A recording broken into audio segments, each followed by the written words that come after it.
Congress has honestly been asleep at the wheel. All Congress did when I was there, able to do, was spend money. There's so many ways in which people, wanted Congress, wanted the government to address the fundamental unfairness in the American economy. And, Congress did nothing.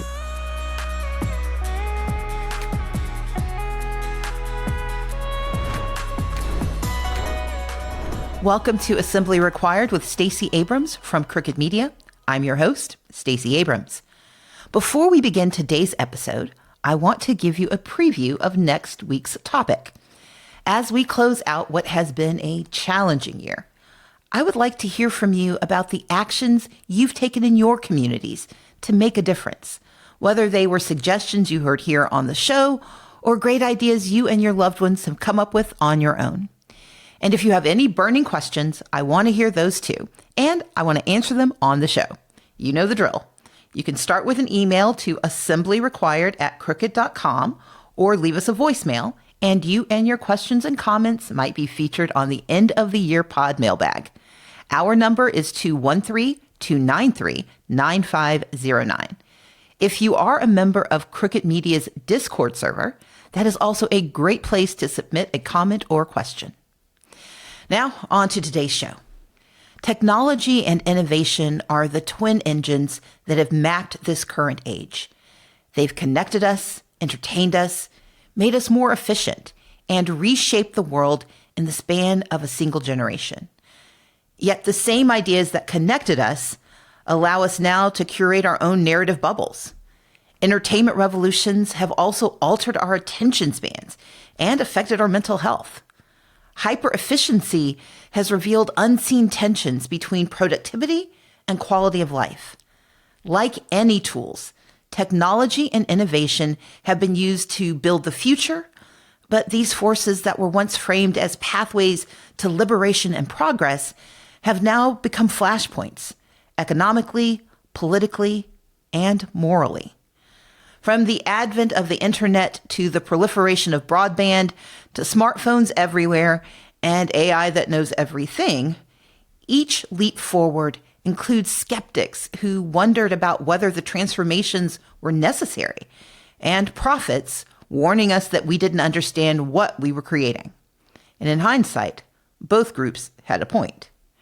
Because today's debate is no longer just a question of whether technology and innovation are good or bad. The debate instead centers three questions. Who does it serve? Who does it harm? And who profits from these answers? As much as we have focused on the political arm of authoritarianism, the speed of democracy's fall in America is directly linked to the ubiquity of technology and who wields it. Misinformation went from being the purview of Russian bots to the intentional distribution channels of Twitter and Meta.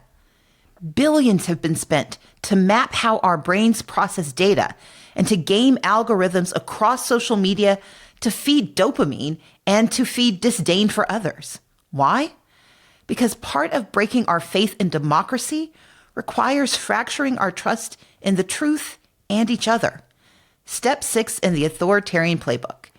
And what better way to attack the truth than to use technology to manufacture believable lies? Beyond social media, our newest frontier of artificial intelligence promises convenience and creativity, but it also threatens something more sinister. Chatbots that purport to reduce human effort also serve as another entry point for platforms to collect data and shape behavior. Prediction markets aim to gamify the news, and the Enshittification of tech tools make the search for real answers harder and harder to achieve. Dystopian movies no longer feel like fiction. They've become business plans. What has grown out of America's development of and dependence upon technology isn't just better gadgets. It's a new class of economic overlords.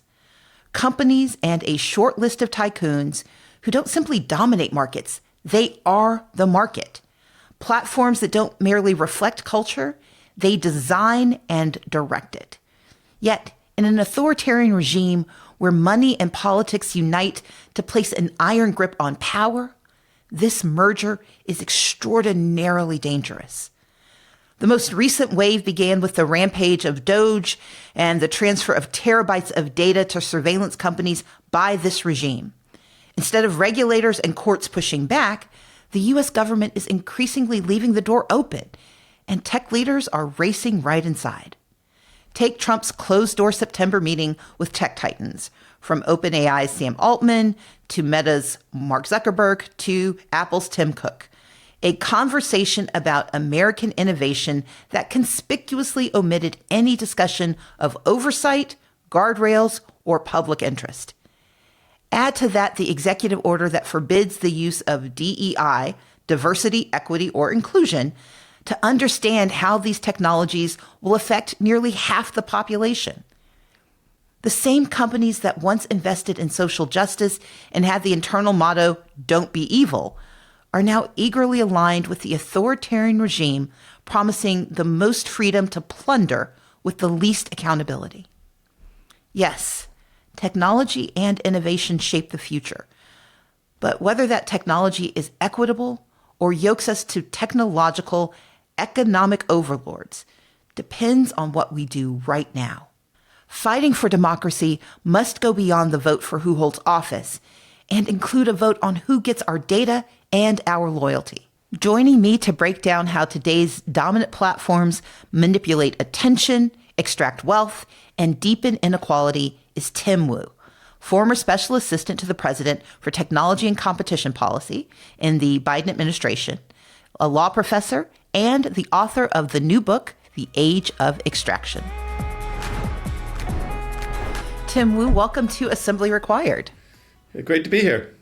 Okay, Tim, so you are a tech regulation expert who served as special assistant to the president for technology and competition policy from 2021 to 2023. You're also a law professor and the author of several books on technology and AI. So I want to start with a big picture question. What did we think the internet was going to bring us compared to where we've ended up? That is exactly the right question to ask. When the internet, first exploded into public consciousness in the 90s, I think there was a kind of a clear promise. It was going to make everybody rich. It was going to bring democracy to every corner of the world. And it was going to give every kind of individual an outlet for their creative ambitions and so on. It was going to be, among other things, the great leveler. It was going to portend a different kind of society, where there was no difference between rich and poor, no difference between big media, little media. And, at the risk of stating the obvious, it hasn't quite panned out, but that was the promise. Well, your new book is called The Age of Extraction, which means we kind of got a little astray. So can you talk about what it is that tech companies are extracting versus what we thought would happen? Yeah, I think the idea was that the big main platforms, Amazon, the promise of the Amazon marketplace is that any small business come up with better mousetrap, better, hair product, whatever. You're going to sell on Amazon and, an easy way to make a lot of money, reach a lot of customers. And honestly, to some degree, in the early days, it did work. It was kind of like that. Problem is that when the tech platforms monopolized their markets, when they were in a position where we became reliant on them, then they started the extraction stage. And really, that's where we are today. To answer your question, what are they extracting? I mean, anything they can. I think money, most obviously in fees from not just us as consumers, but also all the sellers, all the people dependent on the platforms, data, time, attention, you name it. So you're most well known probably for coining the term net neutrality. And you argued that the internet should be treated like a utility. So first, can you explain why the utility framework is such an important one in public policy? Oh, yeah, thanks. I think it's really important to understand there are certain businesses or certain functions in society that we all depend upon, both as citizens, like the electric network or something, but also businesses or an economy, like bridges, roads, all these kind of infrastructure like functions. And so I think it's very important for a thriving and prosperous economy that utilities not be allowed to use their power in a totally unrestrained way. Now, let me make clear what I mean by that. If you think about the electric company, if there were no limits on what the electric company could do at all, well, for one thing, they'd probably charge as much as you could pay, because who can live without electricity? For another thing, they'd probably treat different people differently for all kinds of random criteria. Who can pay more? Or maybe just, I don't like these people, I'm going to charge them more. We sort of take for granted that and look, electric companies aren't perfect. I'm not trying to say that, but you do kind of expect that you go and you can hook up and you'll basically be charged the same price as everyone. And also you'll have electricity service. Those kind of essentials are important, just, make us, in some ways, make it possible to live in a country like this. So let's take that framework of utilities. And I like the fact that you use the example of electricity, because even though the electric companies, power companies sometimes run amok, we at least have the semblance of oversight that we call public service commissions or public utility commissions in almost every state. Can you now take that conversation and let's expand it to include what has gone wrong with net neutrality because we don't treat it like a public utility? So can you describe what net neutrality is and if there's any hope? So net neutrality was a recognition, I think, early 2000s, that the internet, the cable companies, the phone companies providing internet service were really quite similar to electric companies. And they needed particularly to treat everybody the same. I think that was an important part. And also, I guess more generally, the government needed to have power over them to control potential abuses. For all the reasons I've suggested and a few more, overcharging, even because the internet is all about speech, the possibility for discrimination in speech at the level of the connection. I think this was a very important framework. Unfortunately, the Trump administration has abandoned net neutrality. I mean, there's no limits on internet pricing. I honestly think the tech platforms have gone worse, but broadband companies have just taken too much from everybody. You mentioned the tech companies and just how much worse they are. I remember when Google was famous for being the company that said, "Don't be evil," and there was a time when these tech companies had the public position that they were actively trying to make the world a better place. What went wrong? That is a big part of this book is diagnosing what happened and where we went astray. Because, I will admit, I was bought into it. I thought I was a computer geek. I grew up, mainly in the 80s. Thought these things were cool. We're going to help everybody.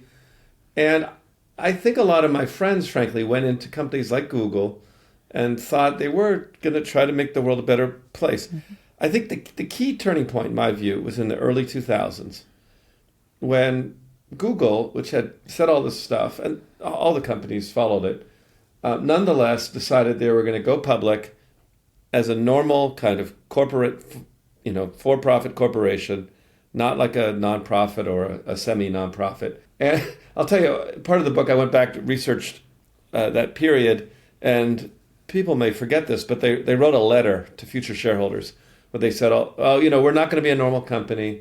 Don't expect it. We don't care about money. We're not going to sell your data advertisers. I went back that letter. I think they violated every single promise in it. So they kind of satisfied themselves that they were going to be good, but choosing the corporate form was really a big turning point for all of Silicon Valley, with a few exceptions like Wikipedia, let's say, which chose a nonprofit form. Yeah. So the United States has seen this before. We have a history of allowing monopolies to rise and to flourish and then be surprised that they're monopolies that have risen and are flourishing, whether we're talking about railroads or oil or steel. So given that we have seen this play out before, why did we give tech companies so much free rein? I think so. I don't think it's just because we were fooled or we were dumb. I think in a healthy way, the United States says, if you got a new idea, try it out. And our first instinct is not to try to crush you. You know what I mean? I think that's fair enough. And these companies, they were cute little companies. back 20 years ago, 25 years. They were little pipsqueaks. And in fact, we gave them breaks, honestly, legally. So they were not that. And I think that is kind of the American way, which is you let companies start things, and then when they get really powerful, then the key is the government has to come back and say, all right, now you're no longer a cute little kid. You got to play by adult rules. And I think the ongoing mistake we have made is to say, oh, no, these tech companies are so cool. They're going to, build the future. They're going to do. We failed at part two. Part two is where government is supposed to say, okay, we gave you a pass. You were little, you were cute, and now but we failed at part two. We let them monopolize these markets, and now they're just taking all they can. So, Tim, in your book, you have a chapter entitled A Long, Slow Bet on Laziness, which could have been the title of my 13 to 15-year-old age range. But, one of the tools for authoritarians is to make resistance inconvenient. And so many of us are willing participants in this golden age of convenience, whether we are ordering Ubers, Amazon packages that seem to arrive instantly, takeout from an app, so our kitchen just serves as a holding place for bags.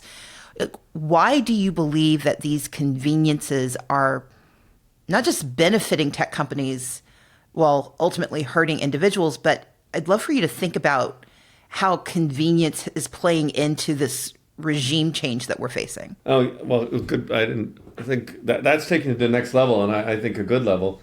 The convenience point is really an effort to try to understand how business works today, and understand that, like, at some level, in our times, the most powerful force. It's not necessarily money. It's not necessarily even what people like. It is convenience. It's like what is easiest tends to win. And I think that the tech companies understand that very well. And I'm not saying I hate these things. I mean, everyone loves conveniences. I just want to say that we certainly are in a cocoon of conveniences that makes it very hard to switch to other things. And the tech companies have understood this and have done everything they can to try to do something about it, or to use it to the maximum extent, such that, the monopoly is really quite sticky. If you try to, for example, when it feels like leaving Amazon to shop somewhere else feels like your arms feel like 10,000 pounds because you have to type in some numbers. It's really a challenge. And I think that you are right that one of the ways in which authoritarian governments have been successful is to try, as you say, to sort of just deal with the fact that most of the country can't really be bothered. And as long as, things are relatively okay, they're fine with that. Assembly Required with Stacey Abrams is brought to you by Remy.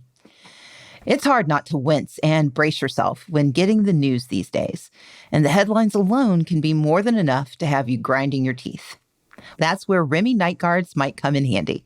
Approximately 30% of U.S. adults grind or clench their teeth at night. Remy's custom-made night guards are clinically tested to protect against the damage caused by teeth grinding. They reduce jaw tension and facial muscle strain and improve sleep quality. You'll get the kind of professional quality and comfort that you'd expect from a night guard from the dentist, but Remy costs you 80% less and is much more convenient than having to go into the dentist office. And as an added cost benefit, you can use your HSA/FSA benefits toward your night guard at checkout. Here's how it works. You receive your impression kit straight to your door. Follow Remy's step-by-step instructions to get your perfect impression. Remy then crafts and ships you your custom-fit night guard. You get your night guard back and start protecting your teeth. For the holiday season, Remy is gifting their customers with their 2-in-1 foam that both cleans your night guard and whitens your teeth for free when you order a night guard between now and December 24th.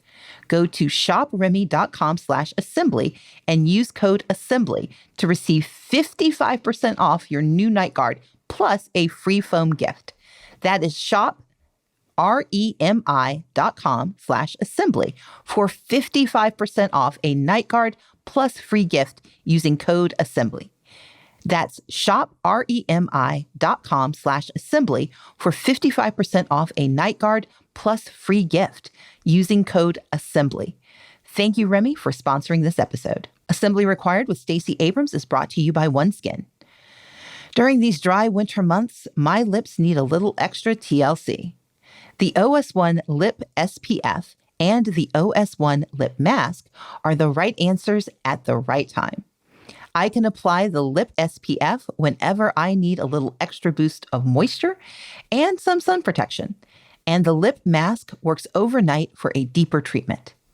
Known for cult skincare favorites like OS1 Body, OS1 Face, and OS1 Eye, OneSkin stands out for their science-first approach to skin aging, delivering hydration, barrier support, and powerful longevity benefits in every product. Certified safe for sensitive skin, OneSkin products are free from over 1,500 harsh or irritating ingredients, dermatologist tested, and have been awarded the National Eczema Association Seal of Acceptance, delivering powerful results without the side effects. OneSkin also just launched their limited edition holiday sets, including the Nightly Rewind gift set, which adds the perfect touch of luxury to your gift list. It's the ultimate upgrade to any nightly ritual.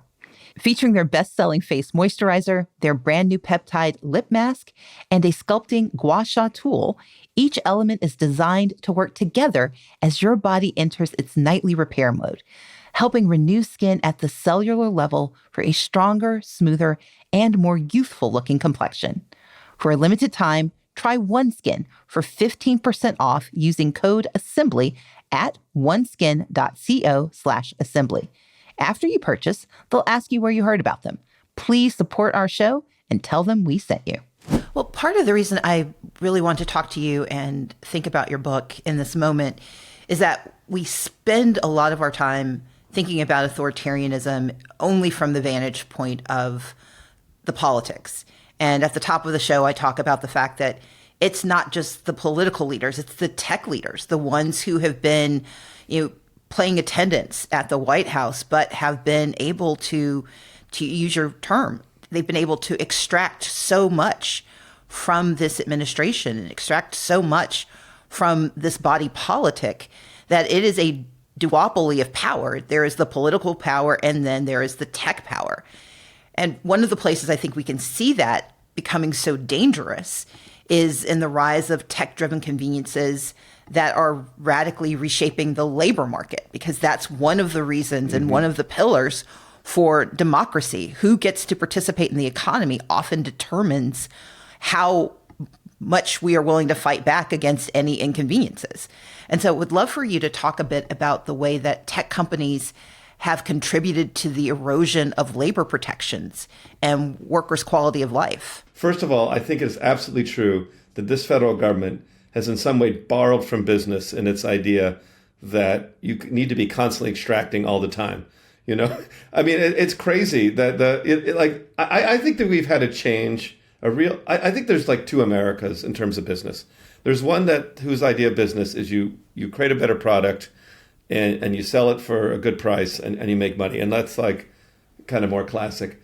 I think the newer form, it's been around in some ways, but has come to dominate, is like you look for some kind of angle where you can extract money and the other side doesn't really have a choice, like they need your permission for something, or, for example, to clear a merger, you need some money. And this government has learned from that second type of business and thinks of themselves as like, okay, well, these people want to do a deal. What's in it for me? Like sometimes it's individually, like me, the president, or me, like, my family. Can they give some, sideline? It is a terrible way for a country to be, and is terrible for the basic incentive to build better businesses. So that's an aside. You also talked about labor. For this book, I did a lot of research back into the 1950s. And there was a thesis from that era from John Kenneth Galbraith. And he said, well, America has the most powerful companies in the world. So that's why they have the most powerful unions. this is 1953, I got to be clear. He said, well, of course they have to, because you need something to balance that power. Yeah. And like that's essential to the American capitalism. The book was called American Capitalism. And it was about how American capitalism works because corporate power is balanced by union power. Now, today we have the corporate power, but it is to say it's balanced by union power is crazy, and particularly in tech. Google has a small union, and basically, I think Amazon, there was some efforts to unionize, but let's just face it, there's no really strong unions facing the power of the tech companies, who are some of the most powerful companies in all of human history. So the system is entirely unbalanced, and it's not surprising that it's bad for labor to have the most powerful industry completely unbalanced by worker power. Is there a balance now? I mean, as you mentioned, I talk about the fact that there's this duopoly that is currently running our country and running this authoritarian regime, and that's the duopoly of tech bros and oligarchs. And then your reference to John Kenneth Galbraith is there should be the balance of power between corporate and unions. Do these tech companies have a counterweight right now in our society and in our structure? That is a really great question. So I think the answer is no, and I think that's why I wrote this book. I am, above all, a believer in economics that balance is essential to a healthy economy. I think, in fact, it's also healthy to democracy and a healthy government. That's what the balanced power stands for. But we have, in some ways, even worse problems in the private sector. I think there is no obvious balance. They occasionally balance each other out, but mostly they stay in their own lanes. And I think we have allowed, based on kind of this naive but understandable American love for technology and the future and progress, we've allowed just a completely unbalanced power to emerge. And what should be the balance, the last resort, is the federal government. And, that has been, when you look at it, a total zero. Part of the reason, and I think you articulated it beautifully, part of the reason we gave such free rein to tech companies from the beginning was that we thought they would innovate, that they would provide real value. And yet recently, your friend and former classmate and author Cory Doctorow coined the term Enshittification to describe how these tech platforms are intentionally getting worse because they've stopped pretending to innovate. They have abandoned the idea of real value. So for those who aren't familiar, what exactly does that look like in practice?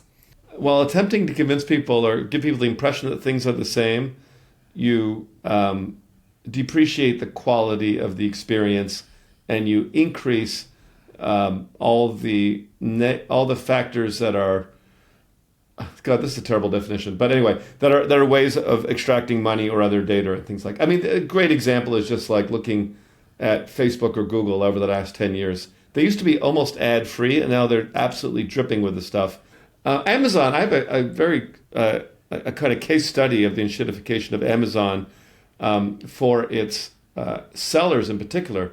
They used to spend, like the margins that Amazon took were about 20%, and now they're 50, 60 or beyond. So the amount that they pay Amazon is just extraordinary to get their products out there. And the products have become harder to find thanks to advertising, Amazon's so-called advertising, sponsored links, for which they earned, unbelievable, $56 billion last year, more than double every newspaper on Earth. So it's the same thing getting worse so that you get less and so that they take more. That is enshittification. That's my definition.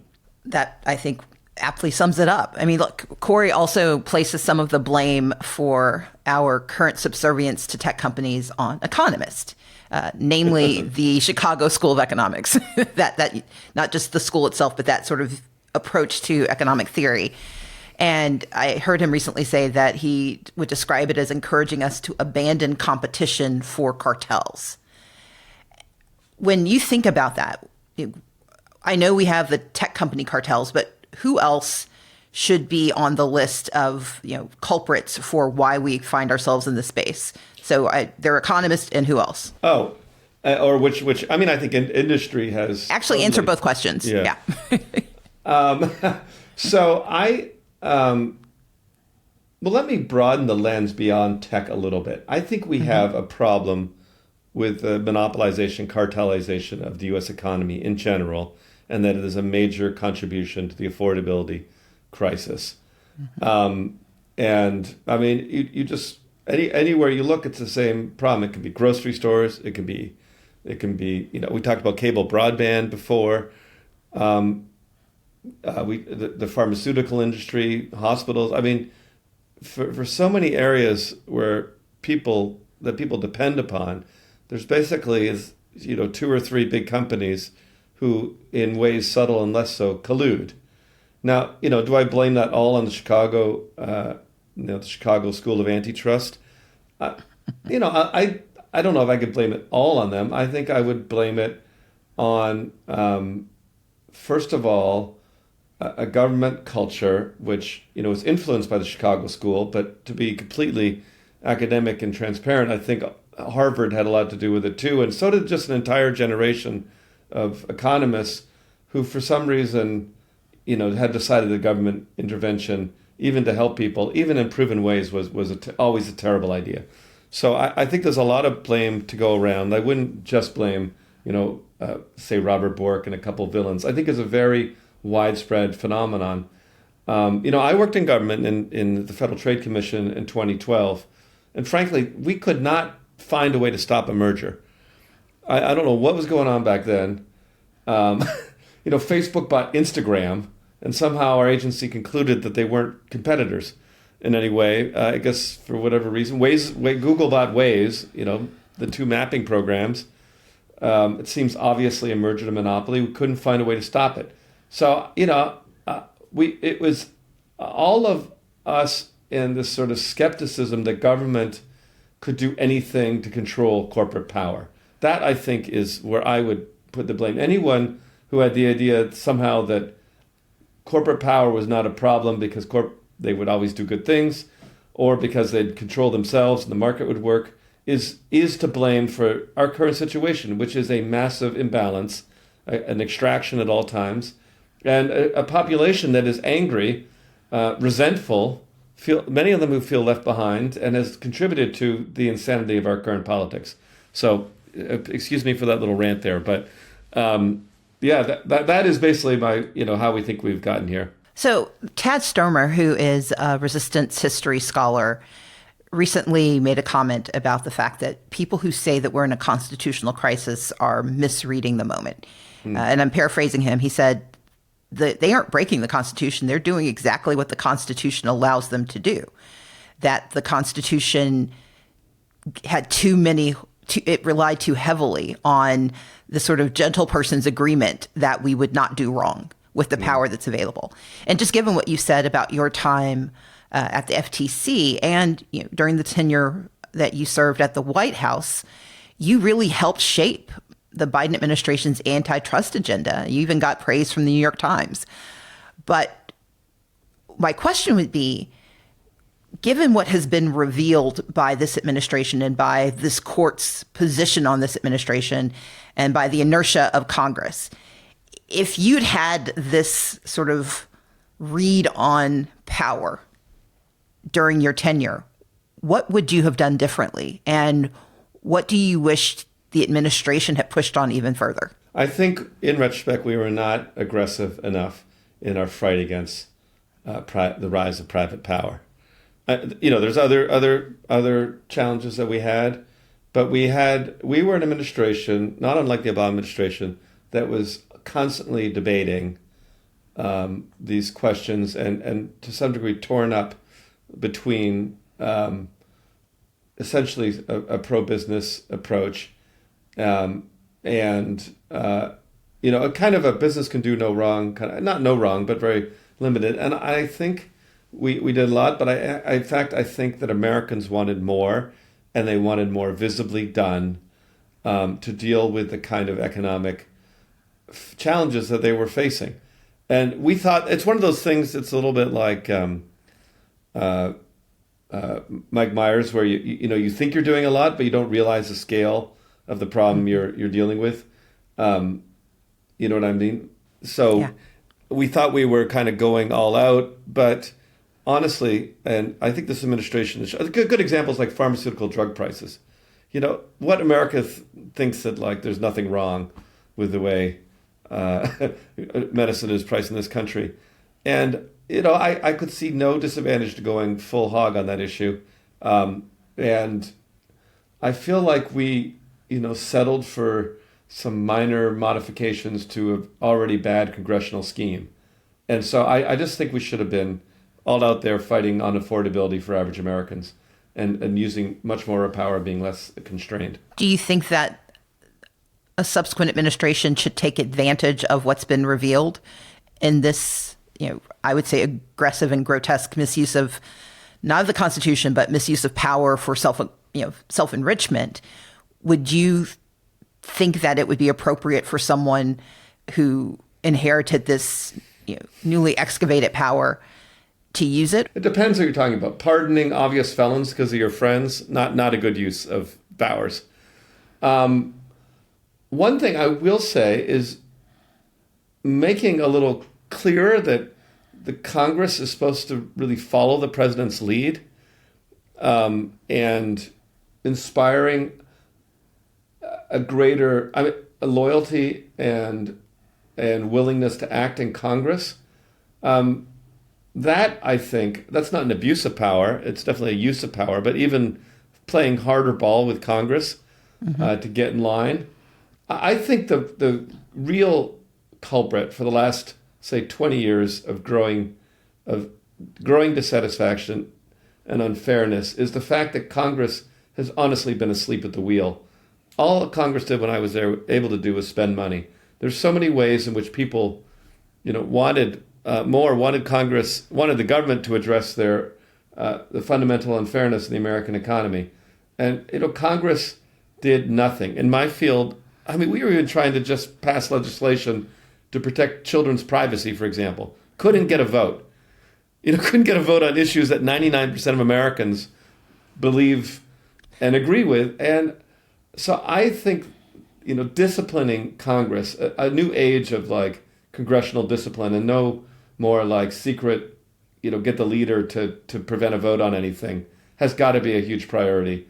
As in terms of other powers, the one that is really interesting and worth asking about is the power. We know you can fire people in executive agencies. I think Democratic Party is quite split on independent agencies. But at least I would use that power for executive agencies more thoroughly. There were executive agencies who were really not necessarily following what the president wanted to make the economy fairer. And I do feel that, some of this stuff is dark arts, but we need strong leaders who say, here's my agenda. I'm working for the American people. And if you're not, with the program, you're going to get fired. And I don't think we've been willing as Democrats to do that. Well, I'm going to bring you back to tech companies for a second, because I think this all is of a piece.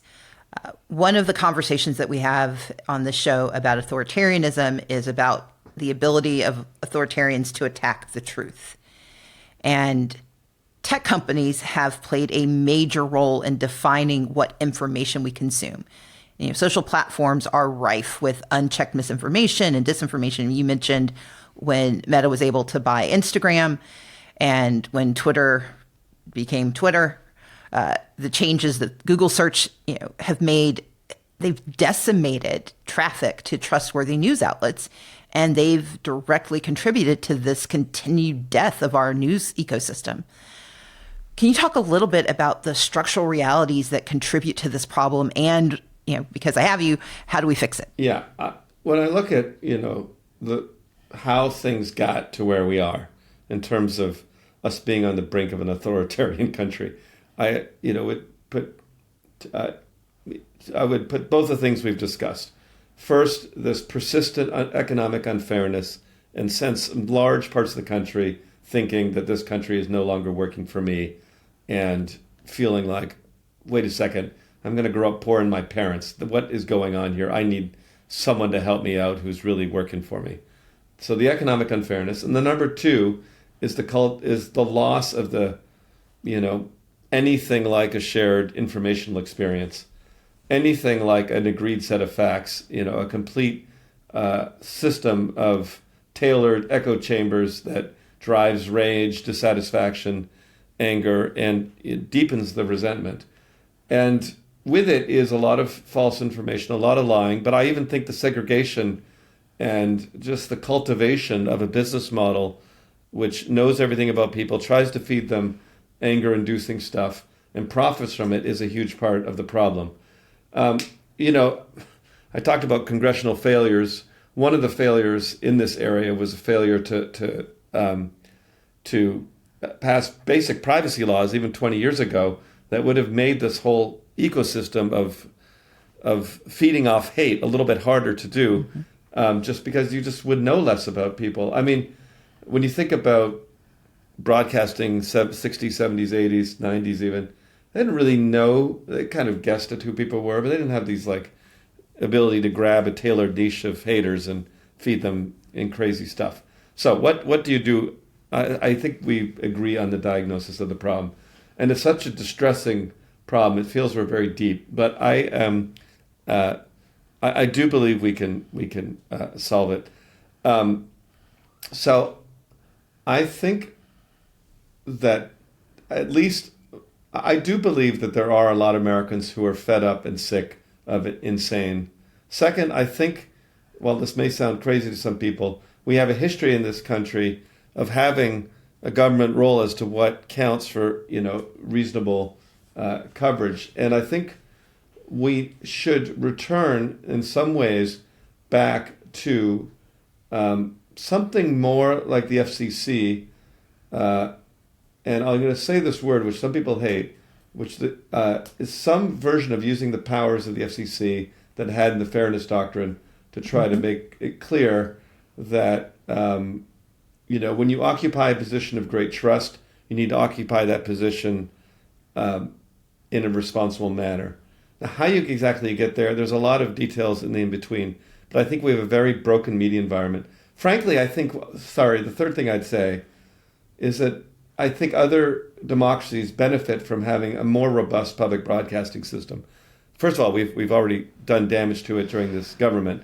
But second, I just think we should fund public broadcasting much more generously, as they do in countries like Germany, England, Britain, and others, where you have at least a check on everything from having a public broadcaster. And everyone will complain about the public broadcaster, but at least you got it. Assembly Required with Stacey Abrams is brought to you by Wild Alaskan Company. Eating together during the holiday season is a tradition, which, in our family, means that we are even more excited about receiving seafood shipments on my parents' doorstep, ready to become a holiday feast. Wild Alaskan Company is the best way to get wild-caught, perfectly portioned, nutrient-dense seafood delivered directly to your door. Mom and Dad enjoy getting a variety of new fish with every shipment. Right now, they are looking forward to the sockeye salmon and the Pacific rockfish. Wild Alaskan Company seafood is 100% wild-caught, never farmed. This means there are no antibiotics, GMOs, or additives, just clean, real fish that support healthy oceans and fishing communities. Wild Alaskan fish is frozen off the boat to lock in taste, texture, and nutrients like omega-3s. Wild caught from Alaska, every order supports sustainable harvesting practices, and your membership delivers flexible shipments, expert tips, and truly feel-good seafood. Try it risk-free, 100% money-back guarantee. If you're not completely satisfied with your first box, Wild Alaskan Company will give you a full refund. No questions asked, no risk, just high-quality seafood. Not all fish are the same. Get seafood you can trust. Go to wildalaskan.com/assembly for $35 off of your first box of premium wild-caught seafood. That's wildalaskan.com/assembly for $35 off of your first order. And thank you to Wild Alaskan Company for sponsoring this episode. So I recently published a legal thriller called Coded Justice, and it looks at the intersection of AI, DEI, and veterans healthcare. And, the AI system may or may not be a murderer. And so, Part of my goal in writing it was because I wanted to demystify AI. And I also wanted to raise alarms about algorithmic justice, which is how these technologies are not actually designed to see and serve everyone. One example I use when I talk about the book these days is the week when Grok became a Nazi.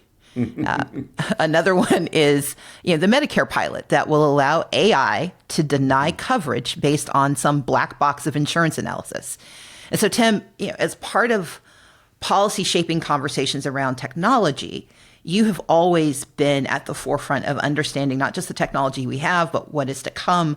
Mm-hmm. But you've also been just a clarion on why fairness and justice have to be a part of this. So can you talk a bit about why it's important that we have technologies that don't reinforce societal biases? Yes. First of all, I am incredibly impressed, and it sounds like I have to go out and buy this book immediately, that you managed to weave, was it veterans benefits into veterans healthcare. Veterans healthcare into that shows a level of writing that I can only aspire to. You're very kind. No, look, so there's this kind of terrible idea out there that technology just kind of evolves naturally towards some God-ordained justice and is perfect. No, it's exactly what comes out of it is what we put into it, and we get the kind of society out of it that we want. And as you said, if you just let it run free and feed on biased sources, racist rantings in dark corners of the internet, it's going to give you that back. And so, I think we have to. This was in the White House. We spent a lot of time focused on exactly this issue, which is how could we promote training on non-insane data sources, and make sure that the best quality of information is being used. And I couldn't agree more. I think, as you said, there's this kind of, I think a lot of our problems in this tech industry kind of stem from almost a quasi-religious belief that somehow technology is outside of human control and it's just going towards some promised land, and we need to bow down and obey our new masters. And I think that is the worst thing. It is a reflection of us. So it can be a reflection of our best selves or our worst selves, but mostly it's a reflection of the people who are building the stuff. So that's why we have to, have some public input in what kind of society we want to live in. Well, I appreciate how thoughtful you've been in not only the book, Tim, but just in this conversation about diagnosis. One of the reasons I wanted you on the show is that you also do an exceptional job of offering solutions. So one of the solutions you talk about is that there are economic models that are not dominated by monopolies or by an extractive ruling class. And you use Denmark, which you describe as one of the wealthiest and most egalitarian nations on earth.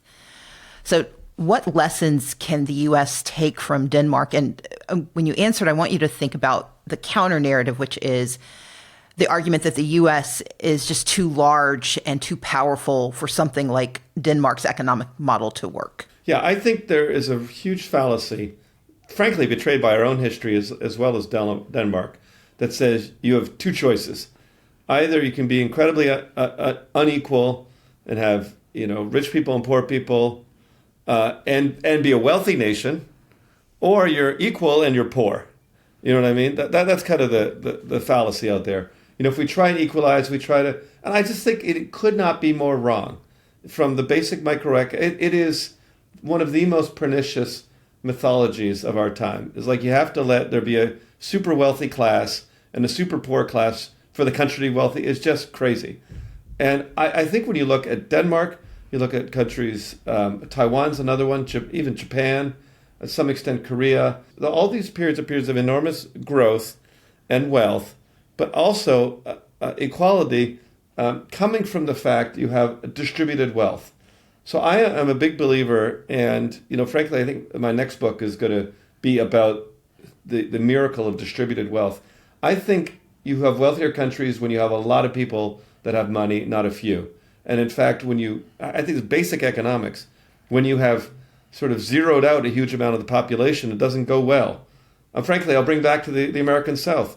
The reason, one of the reasons that ultimately the South was doomed is that, plantation slavery was just not, among other things, first of all, very obviously cruel and inhumane and a horrible thing, but also ultimately, in the long run, not economically great system versus having a much more distributed economic model.